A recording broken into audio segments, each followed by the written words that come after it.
एक सुनसान रात में अयान नाम का एक आदमी गलियों में भटक रहा था। उसकी जिंदगी उलझनों से भरी थी, कर्ज, टूटा हुआ परिवार और अतीत की गलतियाँ। तभी उसकी मुलाकात एक रहस्यमयी बूढ़े व्यक्ति से हुई, जो अंधेरे में खड़ा था, मानो वो अयान का इंतजार कर रहा हो।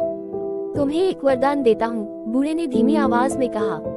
तुम किसी भी मृत व्यक्ति को 1 घंटे के लिए वापस ला सकते हो, लेकिन याद रखना, समय समाप्त होते ही वे फिर से उसी दुनिया में लौट जाएंगे।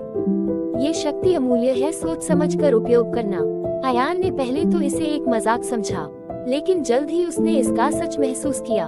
सबसे पहले उसने अपनी माँ को 1 घंटे के लिए वापस लाया, जिसने उसे माफ किया और उसे फिर से सही रास्ते पर चलने की प्रेरणा दी। लेकिन जैसे जैसे दिन बीतते गए, लालच उसके दिल में जगह बनाने लगा। उसने सोचा, अगर मैं किसी अमीर आदमी को वापस लाऊं और उससे पैसा निकलवा लूं, या किसी अपराधी से कोई गुप्त जानकारी हासिल करूं।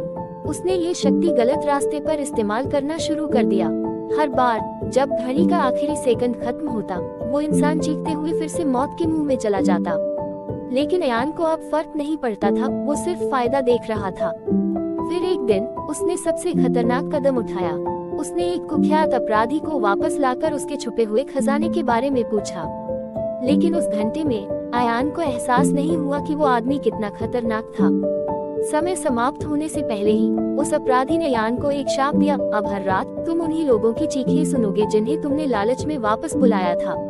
अब अयान की हर रात सजा बन गई थी। हर चीख, हर दर्द, हर पछतावा उसे घेर लेता।